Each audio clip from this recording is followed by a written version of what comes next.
Hi everyone, welcome back to my YouTube channel. I'm Dr. Anisha Jha and I have recently cleared FMG in my very first attempt with a score of 198.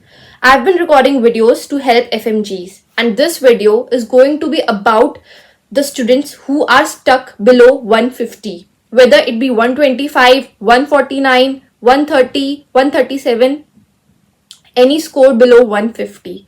So just like the previous video, the previous strategy video, in this video also I'll be writing everything and sharing what mistakes you should avoid. Okay, so there are going to be few questions which first you need to ask yourself that if you did that, yes or no. Okay, so without taking much of your time, let's start. Yes, so see, सबसे पहले तो just forget about this lethargy या फिर ऐसा कोई demotivation, या अगर if you are feeling demotivated और anything, just forget about that. Okay, now you are going to be very serious and you are going to give your 100%. 100% means 100%. ठीक है, मैं बार बार इसलिए कह रही हूँ क्योंकि कभी कभार क्या होता है, हम लेथार्जिक फील करते हैं एंड बिकॉज ऑफ दैट हम अपने एक दिन का गोल पूरा नहीं कर पाते. ठीक है, but consistency is the key. मैंने क्या किया था, मैंने अपने इस पूरे 6 मंथ्स की जर्नी में एक भी दिन का लीव नहीं लिया था, एक भी दिन की लीव नहीं ली थी. But to be very honest, ऐसा भी नहीं था कि मैं डेली 14-14 घंटे पढ़ रही हूँ. किसी किसी दिन जब फेस्टिवल का टाइम था तो मैं 5 घंटे भी पढ़ी हूँ, या कोई इंपॉर्टेंट काम आ गया तो मैं 5-6 घंटे भी पढ़ी हूँ, 4 घंटे भी पढ़ी हूँ. और दिवाली वाले दिन तो मैंने सिर्फ शायद 200 MCQs ही लगाए थे. ठीक है, लेकिन धीरे धीरे करके बेबी स्टेप्स, मतलब उतने भी बेबी स्टेप्स नहीं, धीरे धीरे करके, आप समझ रहे हो ना, consistency is the only way by which you are going to crack this exam. Discipline, consistency over anything. ठीक है, नाउ लेट्स गेट स्टार्टेड. अब देखो करना क्या है. फर्स्ट थिंग फर्स्ट, अगर if your score is below 150, आप प्लीज अपने आप से पूछो कि did you complete all 19 subjects. Did you? If the answer is yes, then हम आगे बढ़ते हैं. But if the answer is no, please अपने सारे के सारे सब्जेक्ट्स कंप्लीट करो. ठीक है, if the answer is no, complete all 19 subjects. There is no way you are going to leave any subjects. ठीक है, क्योंकि पता है क्या होगा. अब मैं ये नहीं कह रही कि अगर आपके पूरे 19 सब्जेक्ट्स है तो आप सब में ही एकदम 100% लाओ. अगर आप 100% की कोशिश करो तो आप, you should know at least 80% of every subject. ऐसा नहीं कह रही कि इसी में PhD कर लो या ऐसा कुछ, but 80% of every subject you should know. ठीक है, कभी कभार याद भी नहीं रहता, बट आप ट्राई तो करो आप. मेरे भी ऐसे नहीं थे 19 के 19 सब्जेक्ट में 80% आते थे. एक मेजर सब्जेक्ट जो कि सर्जरी था वही मेरा वीक था. ठीक है, बट स्टिल आई मैनेज्ड. क्यों? क्योंकि मेरे और भी कुछ सब्जेक्ट्स थे जिसमें मैं 80-90% तक ला रही थी, तो एवरेज हो जाएगा. ओके, एवरेज आपको 60-70% लाना है, तो इसलिए आप कोशिश करो कि हर सब्जेक्ट का आपको 80% तो एटलीस्ट पता ही हो. बाई चांस अगर किसी एक सब्जेक्ट में आप 50% पे आ रहे हो तो एटलीस्ट आपका एवरेज तो बन जाएगा ना 50% से ऊपर. मैं बार बार यही कह रही हूं. Then revision. First thing first, 19 subject सबके कंप्लीट होने चाहिए. प्लीज डोंट से कि ये वाला सब्जेक्ट छूट गया था. सब्जेक्ट छूटेगा तो सब्जेक्ट से नंबर भी तो आते हैं ना, एक मार्क्स मैटर करता है. ठीक है, फिर रिविजन कितनी बार? At least 3 to 4 times. अब मेरी लास्ट वीडियो जो थी स्ट्रैटेजी वीडियो, तो उसके बाद मेरे पास बहुत क्वेरीज आई थी जिसमें सब बोल रहे थे कि मैंने तो जैसे बोल दिया 3 to 4 टाइम्स, बट बहुत लोग फर्स्ट टाइम पे भी रिवाइज करने पे नहीं पहुंचे थे. मतलब फर्स्ट टाइम क्या, हाँ मतलब वही फर्स्ट सेकेंड टाइम पे भी नहीं पहुंच पाए थे. उसके लिए क्या करना है, जब आप फर्स्ट रीडिंग करते हो ना, आप लोग क्या करते हो, फर्स्ट रीडिंग में ही इतना टाइम लगा देते हो कि हमें रिवीजन के लिए ही टाइम नहीं बचता है. फर्स्ट रीडिंग आपको अभी मैंने कितनी बार बताया कि मार्च एंड अप्रैल में कंप्लीट कर लेनी है. ठीक है, मार्च एंड अप्रैल तक आपको first reading with solving topic wise PYQs ये कंप्लीट कर लेना है. विथ टॉपिक वाइज PYQs इतना आप लोग को कंप्लीट कर लेना है. फर्स्ट रीडिंग से आप क्या समझते हो कि आपको सब कुछ आ जाएगा? फर्स्ट रीडिंग में सब कुछ नहीं आता है. आप लोग फर्स्ट रीडिंग को इतना रखो कि आपको कॉन्सेप्ट बिल्ड करना है. उससे लॉन्ग टर्म मेमोरी में जो आपकी रहे वो चीजें चाहिए हमें. फर्स्ट रीडिंग से फैमिलियरिटी चाहिए. फेमिलियर विथ PYTs, ठीक है, go get familiar with PYTs in your first reading. Also, अगर फर्स्ट रीडिंग के बाद आपके पास टाइम बचता है ना, तो उसकी कोई 6-7 आवर्स की उस सब्जेक्ट का कोई LRR या RR देख लो, ठीक है। उससे आपको क्या पता चलेगा, मोस्ट इंपॉर्टेंट चीजें पता चलेंगी, ठीक है, मोस्ट इंपॉर्टेंट टॉपिक्स पता चलेंगे उससे आपको, ठीक है। फर्स्ट रीडिंग ये है, फर्स्ट रीडिंग हमारी। रिवीजन होता है फिर होता है फर्स्ट रिवीजन, जिसमें आप नोट्स रीड करोगे फटाफट, ठीक है। और जो लेक्चर्स, अगर आप लेक्चर्स देख रहे हो तो उसके RR, सबसे पहले तो RR या फिर LRR देखना, ठीक है, थोड़ा 1.5x पे, ठीक है। और जितना आपने फर्स्ट रीड में टाइम लगाया था उससे कम लगाना है। Second revision, again notes, LRR same 1.5x, और PYQs, ठीक है। फिर थर्ड रिवीजन, सेम चीज। अब इसमें एकदम ही जो आप भूल रहे हो ना, वॉलेटाइल टॉपिक्स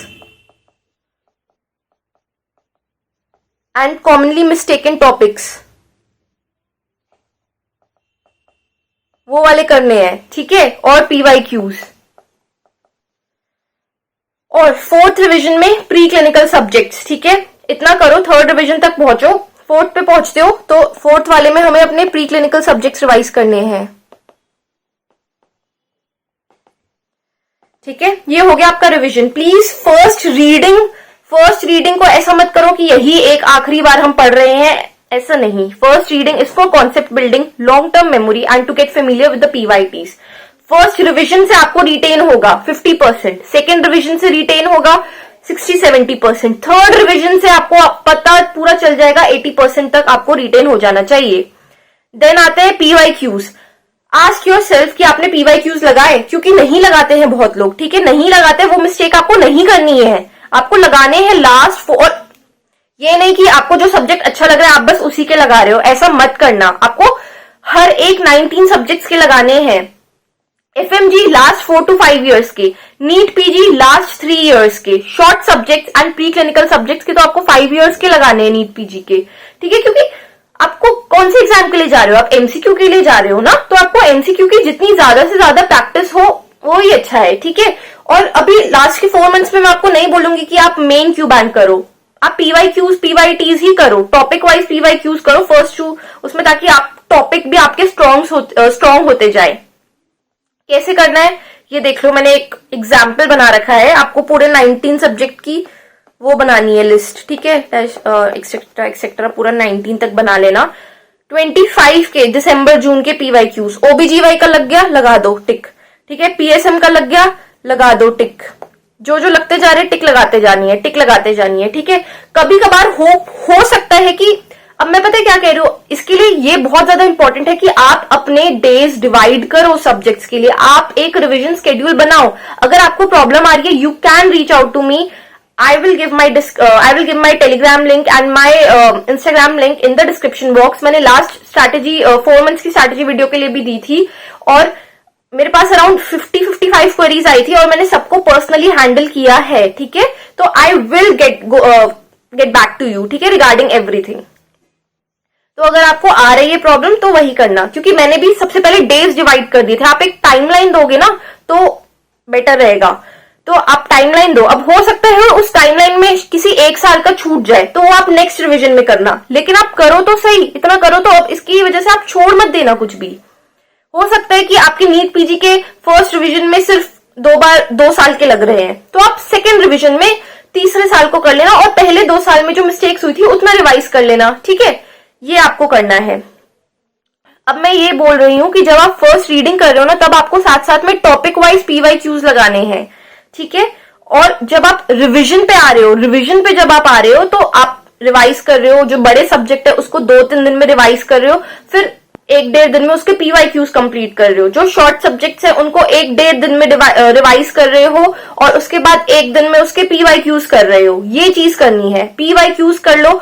TND, अगर आपने कोई कोचिंग ज्वाइन की है तो TND कर लो। वैसे तो I guess subject wise TND निकलते रहते हैं, तो आप सब्जेक्ट वाइज TND भी कर सकते हो ना। कितना ही टाइम लगता है, 50 क्वेश्चन या ज्यादा से ज्यादा 75 क्वेश्चन के होते हैं, तो क्वेश्चन प्रैक्टिस तो आपको करनी पड़ेगी, राइट।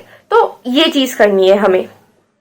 अब आते हैं GT मैंने सुना है कि कुछ लोग शायद एक ही GT देकर जाते हैं, कुछ लोग GT देकर ही नहीं जाते हैं। एटलीस्ट 5 to 6 GTs देनी है, ठीक है, 5 to 6 GTs। और मैं आपको बता रही हूँ, आप मैरो और सेरेबेलम के GTs दो और अगर उनको अच्छे से एनालाइज करते हो, it is really going to help you.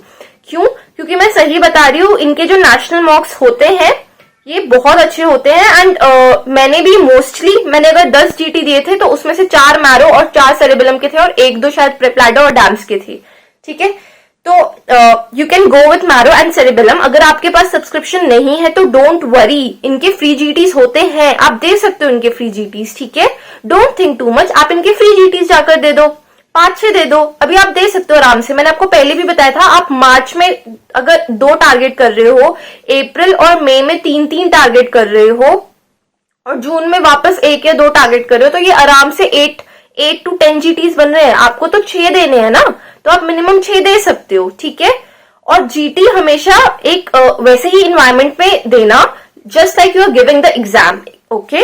और उस GT को फिर एनालाइज भी करना है। एनालाइज कैसे करना है? एनालाइज करने के लिए होता है कि एक पूरा दिन लग जाए, बट कभी कभार ना क्या होता है, आप सेम डे में उसको एनालाइज नहीं करना चाहते, तो if you don't want to analyse the GT on the same day, आप वो GT देने के बाद, इसीलिए मैं कह रही हूँ ना, सुबह सुबह GT देकर लंच टाइम तक फ्री हो जाओ ताकि थोड़ा सा ब्रेक मिल जाए। उसके बाद आप कोई शॉर्ट सब्जेक्ट का LRR देख लो, कोई वीडियो देख लो, ठीक है। और उसके बाद रात में जब थोड़ा गैप हो जाए तब आप किसी एक मेजर सब्जेक्ट का, किन्हीं 2 इंटरमीडिएट सब्जेक्ट का और किसी एक माइनर सब्जेक्ट का एनालाइज कर लो, ठीक है। और उसके बाद जब आपका नेक्स्ट GT का टाइम आएगा तब तक आप करते रहना जो भी बाकी सब्जेक्ट्स रह रहे हैं। This is the way you analyse your GT, okay. Now mistakes highlighted. एक मिस्टेक्स, या तो देखो, मिस्टेक्स हाईलाइट करने के 2 तरीके होते हैं, या तो फिर आप एकदम ही स्टार लगा दो उस पे, ठीक है, स्टार लगा दो, या ये फर्स्ट वे है। या दूसरा चीज है, आप एक कॉपी बना लो। मैंने एक कॉपी बनाई थी और मैंने इंडेक्स पे स्टार मार्क किया था। इंडेक्स पे रॉन्ग जो हो रहे हैं बार बार, उन पे आप स्टार मार्क कर दो, ठीक है, ताकि आप जब अपना 2nd 3rd रिविजन कर रहे हो तो वो चीज आप अच्छे से देख लो। Also while reading the notes, जब आप फर्स्ट रीडिंग कर रहे हो, always highlight the things which your teacher has told you that this is important or this is a PYQ or which you feel that it is important for you। आपने ये किसी question में देखा था, आप ये भूल सकते हो, उसको हाईलाइट करना है, ओके। क्योंकि आप पूरा का पूरा नोट्स बार बार नहीं पढ़ोगे, आप वो हाईलाइटेड चीजें ही बार बार पढ़ोगे। This is the case for revision. अब ये हो गई, ऑल 19 सब्जेक्ट्स आपको करने हैं, रिवीजन करनी है, PYQs करने हैं, GT देने हैं। मिस्टेक्स की कॉपी बना लो या फिर अपने मिस्टेक्स हाईलाइट करना किसी अलग चीज से, या इंडेक्स पे स्टार बना दो, या फर्स्ट पेज पे जिस टॉपिक के आपके बार बार गलत हो रहे हैं वो टॉपिक नोट डाउन कर दो, ओके। इतना इस तरीके से आपको करना है, बिकॉज सी पढ़ सब रहे होते हैं, but then there is a right way you have to study, okay. So this is it. Plus अब मैं एक चीज बता रही हूं आप लोगों को, मैं बार बार बोल रही हूँ, please don't feel lethargic, please थोड़ी सी एनर्जी ले आओ कहीं से भी एंड कॉन्फिडेंस ले आओ, हो जाएगा। ये है एक छोटी सी नोटबुक का एग्जाम्पल, इस पे मैं अपना डेली का स्केड्यूल लिखती थी। अब जैसे कल समझ लो मुझे करना है फार्मा, फिजियो, साइकाइट्री, इन तीनों का मुझे एक कस्टम मॉड्यूल लगाना है और मुझे एक सब्जेक्ट भी रिवाइज करना है। तो यहाँ पे मैं लिखूंगी कि दिस, मतलब कल का अगर डेट है 2 मार्च, तो मैं लिखूंगी यहाँ पे कि 2 मार्च, आज रात में 2 मार्च मुझे कस्टम मॉड्यूल लगाना है फार्मा, फिजियो, साइकाइट्री का, और मुझे पैथो के नोट्स रीड करने हैं, ठीक है, ये चीज करनी है। This is very important, this is going to